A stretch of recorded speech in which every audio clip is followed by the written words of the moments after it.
Emperor Vexthul sat on his crystal throne aboard the massive command ship Heart of Empire, watching holographic reports from across his domain. For the first time in 300 years of Corvan rule, entire star systems were rebelling, all because of one human ship that refused to die. "Your Majesty," Admiral Zethkar knelt before the throne, his 4 arms spread in submission. "I have failed to destroy the monster ship. It has inspired uprisings in 47 systems. Our military forces are spread too thin to contain them. All." The Emperor's yellow eyes glowed with cold anger. Vexthul had built the largest empire in galactic history by crushing anyone who dared resist. Now a single human vessel was making him look weak. "How many ships do we have in reserve?"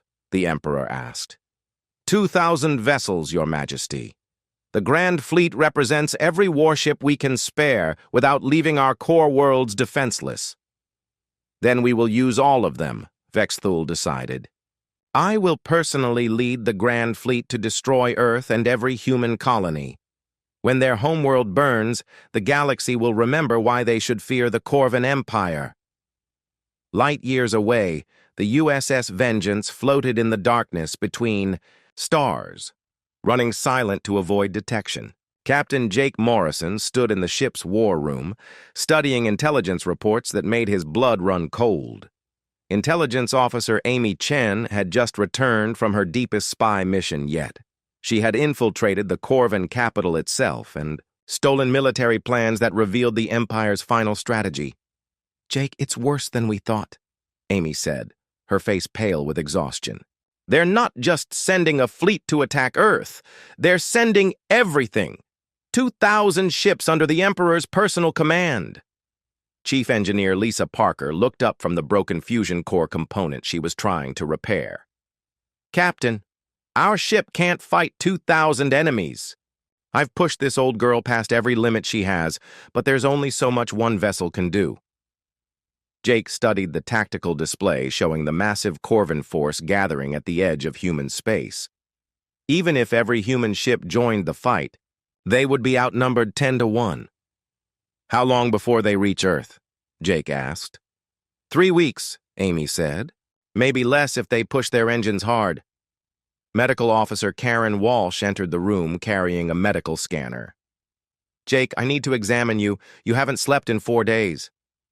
"I'll sleep when this is over," Jake said, but he let Karen run. "The scanner anyway. Your stress levels are off the charts," Karen said. "The whole crew is running on nothing but determination and combat stimulants. We're all living on borrowed time." Navigation Officer Ryan Brooks pulled up star charts showing possible escape routes. "Sir, we could run. Take the ship to the outer rim and start a new human colony somewhere the Corvans will never find us. And leave Earth to burn?" Jake shook his head. "That's not who we are." Communications Officer Steve Miller received a priority message from Earth Defense Command. Admiral Sarah Martinez appeared on the screen, looking grim. "Captain Morrison, I'm sure you've heard about the Corvan Grand Fleet. We're organizing every available ship for the defense of Earth, but we need a miracle." "What can we do to help?" Jake asked. "Honestly, nothing that will change the outcome," Admiral Martinez said.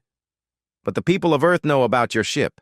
You've become a symbol of human resistance. If the USS Vengeance fights in the final battle, it will give our people hope even in defeat." After the communication ended, Jake called his senior officers together. "I want everyone's honest opinion. We can try to run or we can stay and fight. A battle we can't win. What do you think?" Weapons Officer Danny Rodriguez spoke first. "Sir, my family lives on Earth. I'd rather die fighting than run away and wonder what happened to them." "The engines won't last another major battle," Lisa said.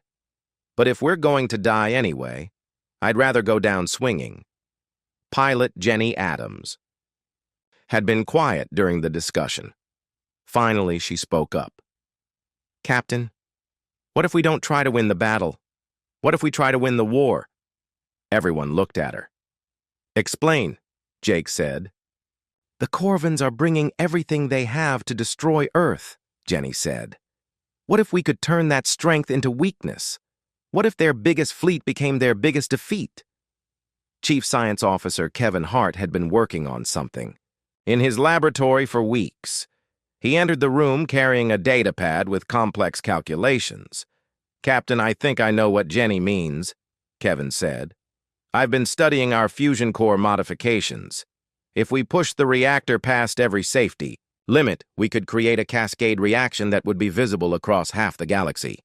"You mean blow up the ship?" Jake asked. "Not just blow up. We could turn the USS Vengeance into a weapon that would destroy everything within a 100-kilometer radius. Maybe more." The room fell silent as everyone understood what Kevin was suggesting.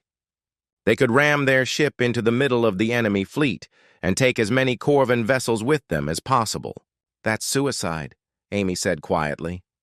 "Maybe," Jake said. "Or maybe it's the most human thing we could do.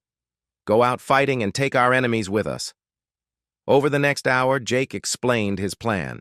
The USS Vengeance would join the defense of Earth, but not as a traditional warship. They would modify their fusion core to become a massive bomb, then drive straight into the heart of the Corvan Grand Fleet. "We'll never survive the explosion," Lisa said. "Probably not," Jake agreed. "But if we can destroy enough enemy ships, it might give the other human forces a chance to win." One by one, Jake asked each crew member to vote. They could try to escape, or they could sacrifice themselves for a chance to save Earth. It had to be unanimous or he wouldn't go through with the plan. 800 people voted to stay and fight. "Danny, send a message to every resistance cell in the galaxy," Jake ordered.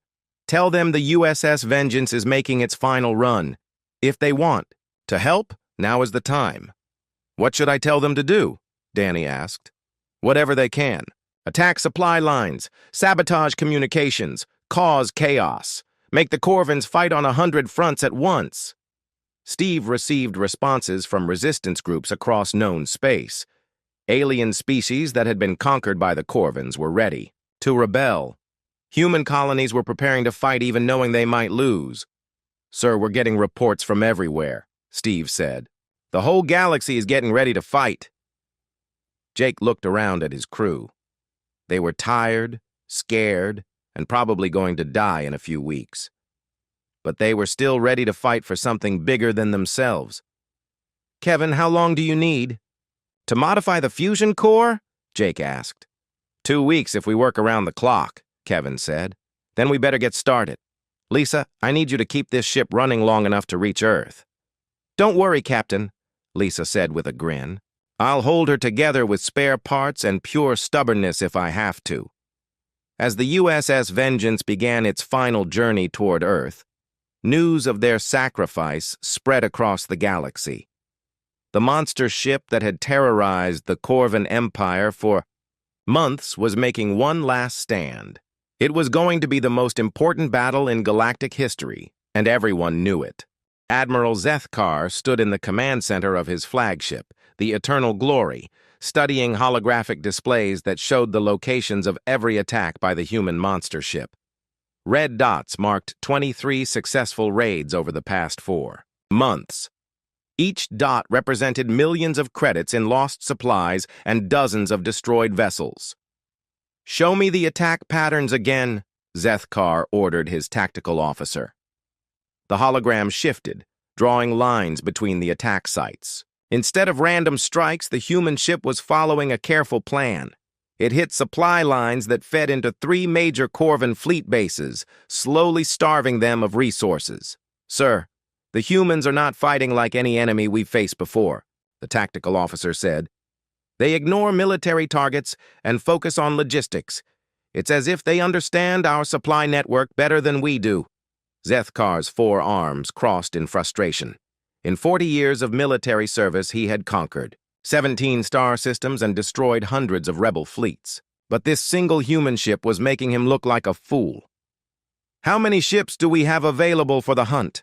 Zethkar asked. 200 vessels, sir, the largest task force ever assembled to hunt a single enemy ship." "It won't be enough," Zethkar said quietly. "Double it. I want 400 ships spread across 8 sectors. When this monster appears, I want it surrounded with no chance of escape. Meanwhile, the USS Vengeance drifted silently in the debris field of an ancient space battle. Captain Jake Morrison watched his crew work to repair damage from their latest encounter with Corvan forces. They had escaped, but barely. Captain, incoming transmission from the resistance cell on Haven Colony, Communications Officer Steve Miller reported. The face of colony leader Tom Jackson appeared on screen. He looked worried and tired. Captain Morrison, we need your help. The Corvans are planning to attack our mining operation. If they destroy it, 50,000 people will die. Jake studied the tactical information Tom was sending. Haven Colony was surrounded by asteroids full of valuable minerals. The human miners had been secretly converting their equipment into weapons, but they couldn't fight off a major Corvan attack. How long do we have? Jake asked. 3 days, maybe 4. Our spies say Admiral Zethkar himself is leading the attack force. Intelligence Officer Amy Chen looked up from her station. Sir, attacking Haven Colony could be a trap. Zethkar might be using the colony as bait to draw us into a fight we can't win. Probably, Jake said. But we can't let 50,000 people die just because it's dangerous for us. Chief Engineer Lisa Parker wiped her hands on a dirty rag. Captain, the ship is barely holding together.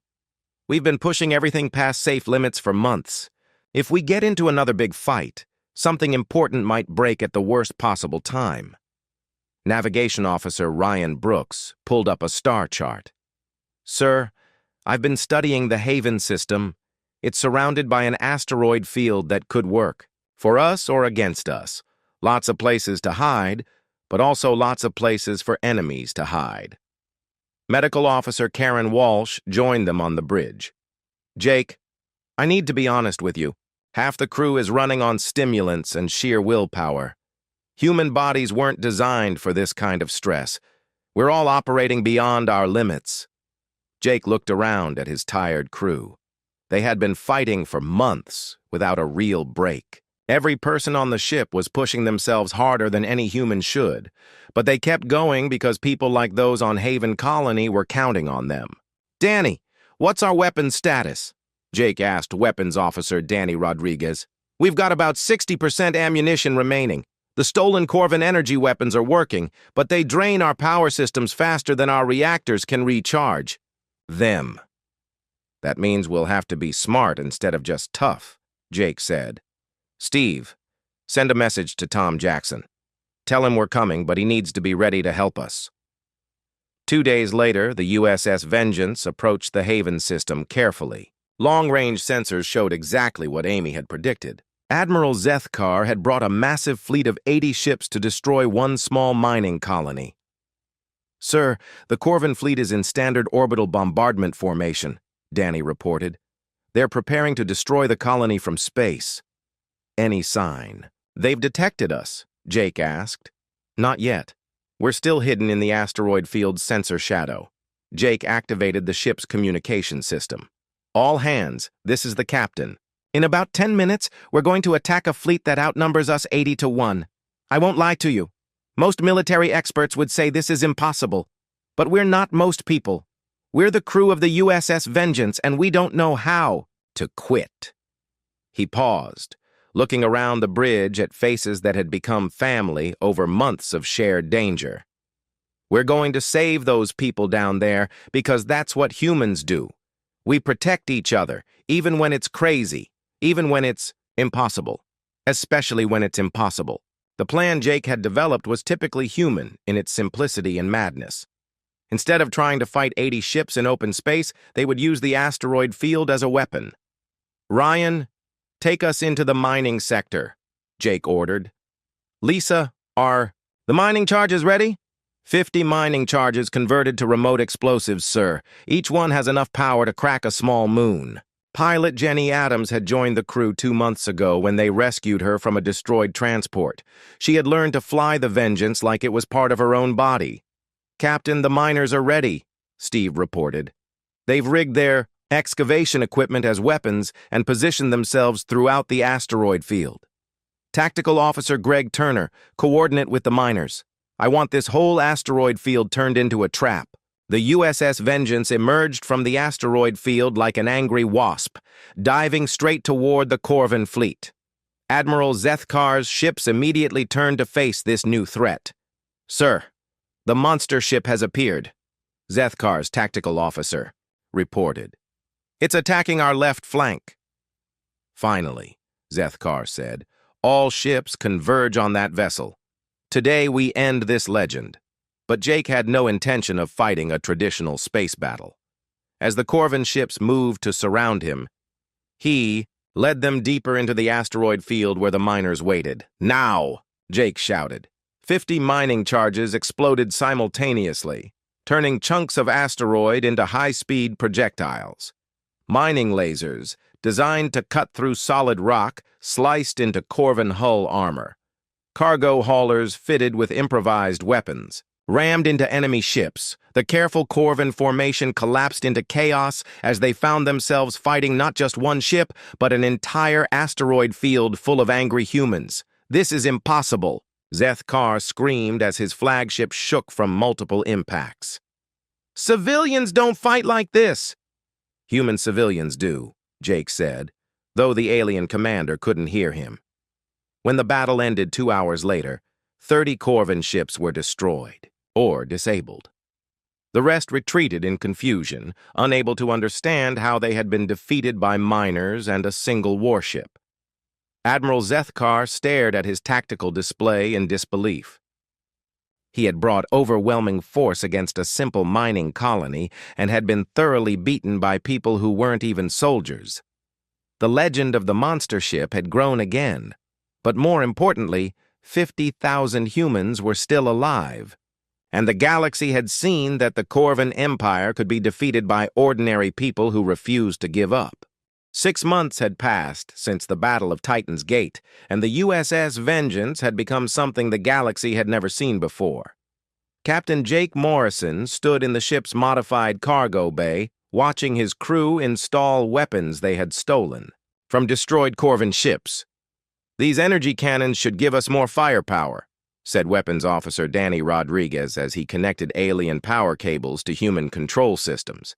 "The Corvins won't expect their own weapons to be used against them."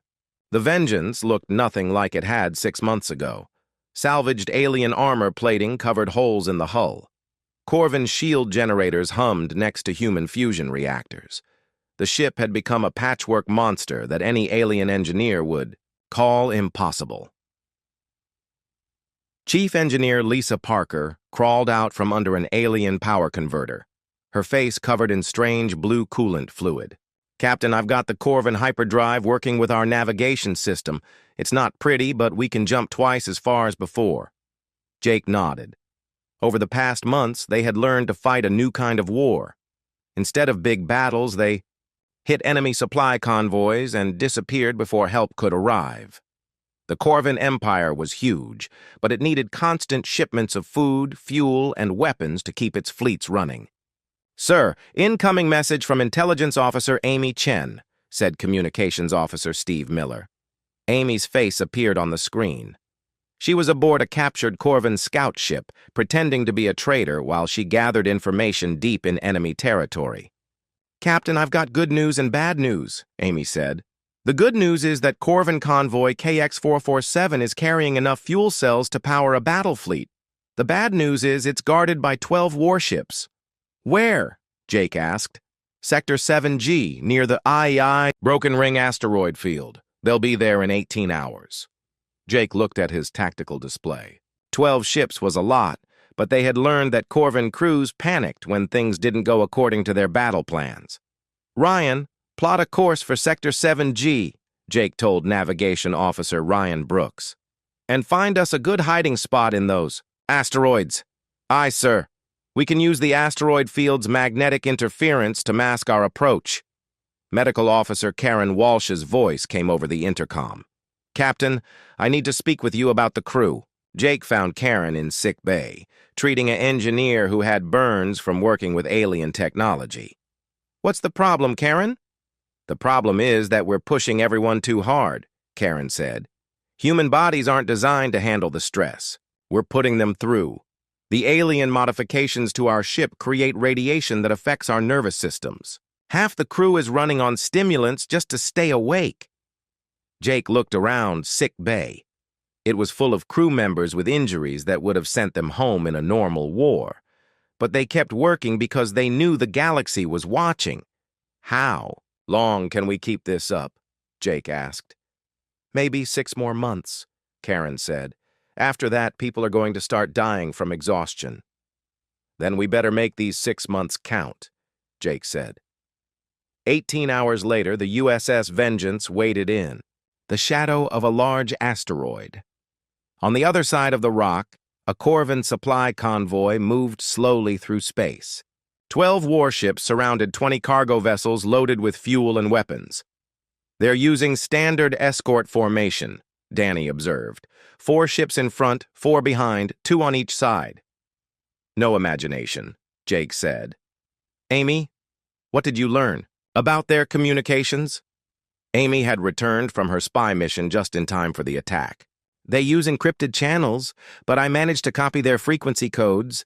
I can probably jam their communications for about 10 minutes before they figure out what's happening.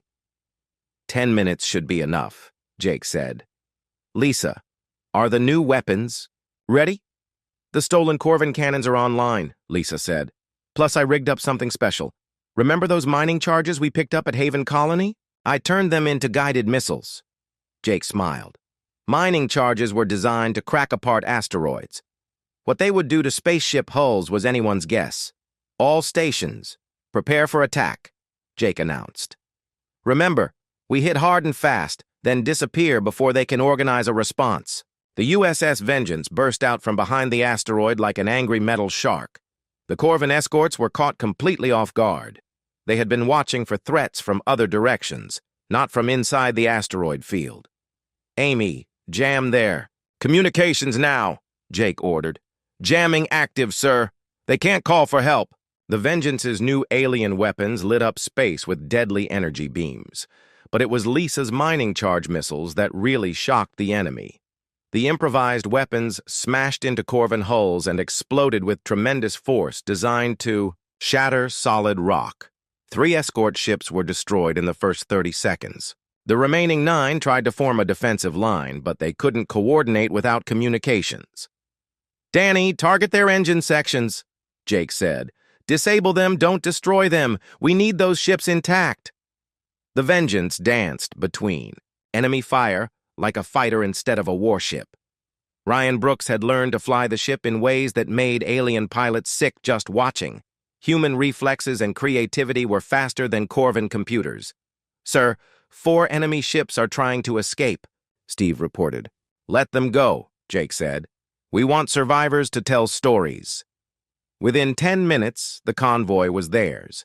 8 Corvan warships drifted in space with dead engines. 20 cargo ships full of supplies sat helpless.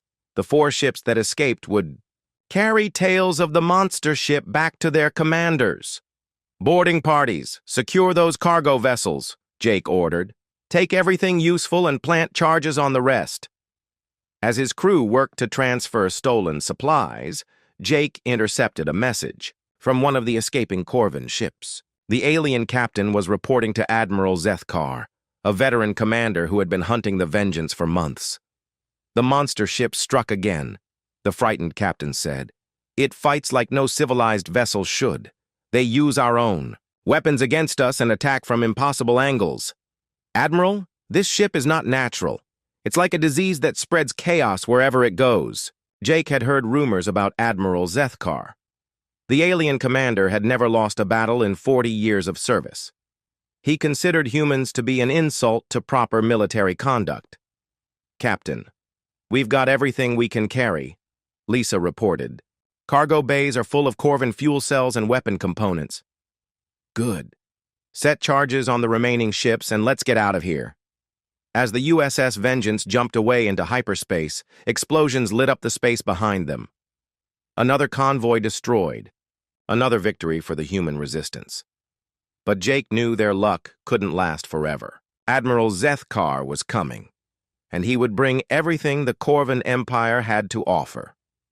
In the depths of space, The legend of the monster ship continued to grow. Alien crews whispered stories about the human vessel that fought like a wild beast. Some said it was crewed by ghosts. Others claimed it could appear and disappear at will. The truth was simpler and more frightening. It was crewed by humans who refused to give up, no matter how bad the odds became. And that made it the most dangerous ship in the galaxy. Captain Jake Morrison stood on the bridge of the USS Vengeance and watched 50 enemy ships appear on his screens. The Corvan Empire had found them at last. After 3 weeks of running and hiding, his luck had finally run out. "Sir, we're getting signals from the Corvan fleet," said Communications Officer Steve Miller. "They want us to surrender."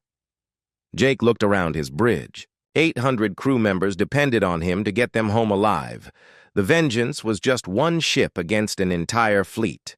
Any smart captain would surrender and hope for prisoner exchange later. But Jake Morrison had never been accused of being too smart. "Tell them we're thinking about it," Jake said.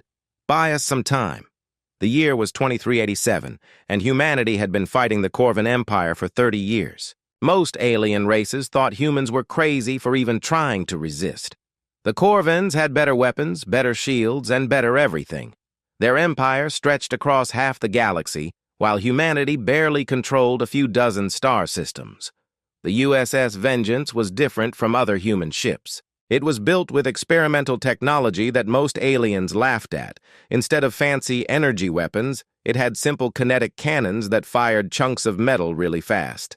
Instead of elegant force fields, it had thick armor plating made from compressed steel. The whole ship was built like a hammer instead of a sword. Chief Engineer Lisa Parker wiped grease from her hands as she climbed onto the bridge. "Captain, the fusion drive is running hot again. These modifications you wanted are pushing everything past safe limits." "How much past safe limits?" Jake asked. "About 200% past what the manual says we should try," Lisa said. "But the engine is holding together. Barely." Navigation Officer Ryan Brooks looked up from his station. "Sir, I've been studying the sensor readings. The Corvan ships are moving into standard attack formation. They expect us to either run away or fight them the normal way." Jake smiled. The normal way was exactly what he planned not to do. "Lisa, how fast can this ship go if we push the engines to maximum?" "Fast enough to scare me," Lisa said. "Maybe fast enough to scare them too." The Corvans had always fought wars the same way. Two fleets would face each other in space and exchange energy weapon fire until one side gave up or got destroyed. It was civilized warfare with rules that everyone understood. Ships stayed at safe distances and used computers to target each other. Jake had read every human military history book he could find. Humans had always won wars by doing things the enemy didn't expect. When everyone used swords, humans invented guns. When everyone used horses, humans built tanks. When everyone fought on the ground, humans learned to fly. "Danny, what's the status on our weapons?" Jake asked Weapons Officer Danny Rodriguez. "All. Kinetic cannons are loaded and ready, sir. The magnetic accelerators are charged. We've got enough ammunition for about 10 minutes of heavy fighting." "That should be plenty," Jake said. "Ryan, plot a course straight through the middle of their formation." Ryan's eyes went wide. "Sir, that's suicide. They'll tear us apart." "Maybe," Jake said. "Or maybe they'll be too surprised to react properly. Steve, open a channel to the Corvan fleet." The main screen flickered and showed the face of a Corvan commander. The aliens looked like giant lizards with 4 arms and yellow eyes. This one wore the golden armor of a fleet admiral. "Human vessel," the Corvan said in perfect English. "I am Admiral Crescitar. You will surrender immediately or be destroyed." "Admiral, this is Captain Morrison," Jake said. "I've got a counter-offer for you." "Humans do not make offers to the Corvan Empire," Crescitar said. "You will surrender now." "Here's my offer," Jake said. "You can try to stop us from leaving, or you can let us go and tell everyone you were feeling generous today. Either way, some of your ships are going to get hurt." Kreshtar's yellow eyes narrowed. One ship against 50. You are either very brave or very stupid. Probably both, Jake said. But that's what makes us human. He cut the communication and turned to his crew. All hands, this is the captain. Strap in tight and prepare for emergency acceleration. We're going to do something that probably violates several laws of physics. The Corvin fleet began moving into attack position. Their ships were sleek and beautiful, like deadly works of art. Each one was twice the size of the Vengeance and armed with weapons that could cut through a planet's crust. Lisa, give me everything the engines have got, Jake said. Aye, sir. Pushing fusion drive to maximum burn. The USS Vengeance lurched forward like a rocket. The artificial gravity strained to keep the crew from being crushed against the back walls. On the screen, the Corvin fleet grew larger as they raced toward it at impossible speed. Sir, they're firing! Danny shouted. Energy beams lit up space around them. The Corvins had good aim, but they were targeting where the Vengeance should be, not where it actually was. Jake's ship was moving too fast and changing direction too quickly for their computers to track properly. Return fire, Jake ordered. The Vengeance's kinetic cannons spoke with deep, thunderous voices. Chunks of dense metal shot out at incredible speeds, punching through Corvin shields like they were made of paper. The aliens had never faced weapons that worked by simple physics instead of complex energy fields. Medical Officer Karen Walsh's voice came over the intercom. Sick bay to bridge. We've got crew members passing out from the acceleration. Human bodies weren't designed for this kind of stress. Hold on, everyone, Jake said. This is about to get worse. The Vengeance smashed into the middle of the Corvin formation. 3 enemy cruisers exploded as the human ship's reinforced hull tore through them. Pieces of destroyed alien ships bounced off the Vengeance's armor like rain. The Corvin fleet scattered in confusion. Their careful formation broke apart as captains tried to avoid colliding with the crazy human ship that fought like a wild animal instead of a civilized vessel. Ryan, get us out of here! Jake shouted over the noise of alarms and weapons fire. Plotting. Course for the Helix Nebula, sir. The nebula was a dangerous place full of radiation and gravitational anomalies. No sane captain would try to navigate through it, which made it the perfect place for humans to hide. The USS Vengeance shot away from the confused Corvin fleet and disappeared into the swirling clouds of the nebula. Behind them, Admiral Kreshtar stared at his tactical display in disbelief.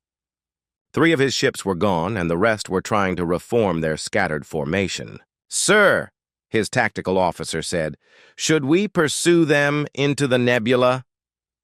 Kreshtar looked at the sensor readings showing the dangerous radiation levels and unstable gravity fields inside the nebula. No, nothing could survive in there for long. The humans will either come out dead or come out dying. But deep in the heart of the Helix Nebula, the USS Vengeance was very much alive. Jake Morrison looked around his damaged bridge and smiled. They had just done the impossible and lived to tell about it. The legend of the monster ship had begun. Admiral Sullivan stood on the bridge of the Endeavor, watching as dozens of alien ships surrounded the ancient station. The Zephyrian fleet was massive, with vessels from at least 12 different species. She knew they had come to stop humanity from learning the truth. Admiral, said Captain Morrison through the communication link, they're demanding that we surrender and leave the station immediately. Commander Veltar says we're violating galactic law by entering forbidden territory. Inside the archive station, Dr. Carter made a quick decision. Grace, activate the awakening sequence for the stasis chambers. We need the ancient humans awake if we're going to survive this. Grace's fingers moved quickly over the controls. Throughout the station, hundreds of stasis chambers began their revival processes. People who had been sleeping for nearly 1,000,000 years started to wake up. The first to emerge was Dr. Elena Vasquez, the historian whose chamber they had found earlier. She sat up slowly, her eyes adjusting to the light after centuries of sleep. Status report, she said in a voice that was weak but filled with authority. How long have I been asleep? About 800,000 years, Amy told her. We're your descendants. Humanity has returned to space. Elena looked around the archive chamber, taking in the modern humans and their equipment. Then the memory engine worked. You redeveloped technology naturally. She paused. But why did you wake us? Because the galaxy still thinks they're in charge, Dr. Carter explained. The alien species we once uplifted now rule space. They don't remember that humans taught them everything they know. Helena smiled sadly. Of course they don't remember. That was the point. She stood up, moving carefully after her long sleep. But if you woke us, it means you've discovered the truth. And if you've discovered the truth, it means you're ready to make the same choice we made. More ancient humans were emerging from their chambers. Scientists, military officers, engineers, and historians who had volunteered to sleep through the Dark Ages. Each one was briefed quickly about the current situation. Admiral Chen stepped out of her stasis chamber looking exactly as she had in the recordings, though her hair was now white. "Report!" she said immediately. "Ma'am, the Zephyrian Collective has surrounded the station with a battle fleet," Security Chief Rick Thompson told her. "They're demanding we surrender." Admiral Chen walked to a control panel and placed her hand on it. Throughout the station, ancient systems that had been dormant for millennia suddenly came to full power. The lights became brighter, and a deep humming sound filled the air. "Let me speak with them," Chen said. On the bridge of the Endeavor, Admiral Sullivan received a message from the station. "Admiral, this is Admiral Chen of Terra Command. I'm taking control of this situation." The main screen showed Admiral Chen standing in what was clearly the station's command center. Behind her, dozens of ancient humans worked at control panels that were far more advanced than anything the modern humans had seen. "Open a channel to the Zephyrian fleet," Chen ordered. Commander Veltar's image appeared on the screen. "Unknown humans, you are in violation of galactic law. Surrender immediately and prepare to be taken into custody." "Commander Veltar," Admiral Chen said calmly, "I am Admiral Sarah Chen of the Terra Empire. I believe we need to have a conversation." Veltar's face showed confusion. "That is impossible. The Terra Empire is a myth. The first ones vanished millions of years ago." "The first ones didn't vanish, Commander. We chose to sleep, and now we're awake." Chen gestured to the ancient humans working around her. "Would you like to see proof of who we really are?" Before Veltar could respond, Chen activated systems throughout the galaxy that had been waiting for her command. On planets across known space, ancient structures that had been mistaken for natural formations suddenly came to life. Cities that aliens thought they had built themselves revealed hidden human technology at their core. "What you call your greatest achievements," Chen continued, "are built on foundations we laid for you. Every piece of advanced technology your species possessed came from human knowledge we left behind." The alien fleet was in chaos. Ships that had worked perfectly for thousands of years were suddenly displaying new information, showing their true origins as modified human designs. Weapons that aliens thought they had invented were revealing human authorization codes. Dr. Carter, watching from the archive chamber, saw something remarkable happening on his scanner. Throughout the galaxy, ancient human systems were awakening. Ships hidden in asteroid fields, weapons platforms disguised as moons, entire planets that were actually massive computers, all responding to human presence after an unimaginably long wait. "Elena," he said to the ancient historian, "how much of the galaxy is actually human technology?" "Most of it," she replied simply. "We built the foundations that every current civilization depends on. We just hid our signatures so deep that no one would find them until humans returned." On the Zephyrian command ship, Veltar was getting reports from across his fleet. "Sir, our ships are displaying new data. According to these readings, our vessels contain over 70% human-designed components. The Zephyrian High Council, watching the situation from their capital world, made a decision. Commander Veltar, these humans represent a dangerous threat to galactic order. They must be stopped. Understood, Veltar replied. All ships, prepare to fire. Admiral Chen had been monitoring their communications. I'm sorry you've made that choice, she said sadly. She turned to one of her officers. Commander Davis, activate Defense Protocol 7. Throughout the galaxy, hidden human weapon systems came online, not the massive planet killers that had been used in the ancient war, but defensive systems designed to protect without destroying. The alien fleet fired everything they had at the station. Beams of energy that could vaporize mountains struck the ancient structure. But instead of being destroyed, the station absorbed the attacks and converted them to power. Our turn, Admiral Chen said quietly. The response was swift and precise. Every alien ship in the fleet found itself suddenly unable to move. Their weapons powered down, their engines stopped, and their life support systems switched to backup power. But no one was hurt. How? Veltar gasped, staring at his dead control panels. Because you're using our technology, Chen explained. Every system on your ships has human override codes built into it. We've just reminded your computers who's really in charge. Similar scenes played out across the galaxy. Alien fleets found themselves powerless, their ships controlled by systems they had never known existed. But nowhere did humans use their power to harm anyone. Lisa Harper, monitoring the galactic communications, was amazed at what she was seeing. The humans aren't fighting back, she reported. They're just stopping the violence. Admiral Sullivan opened a channel to all human ships. This is Admiral Sullivan. What are your intentions? Admiral Chen's voice came through clearly.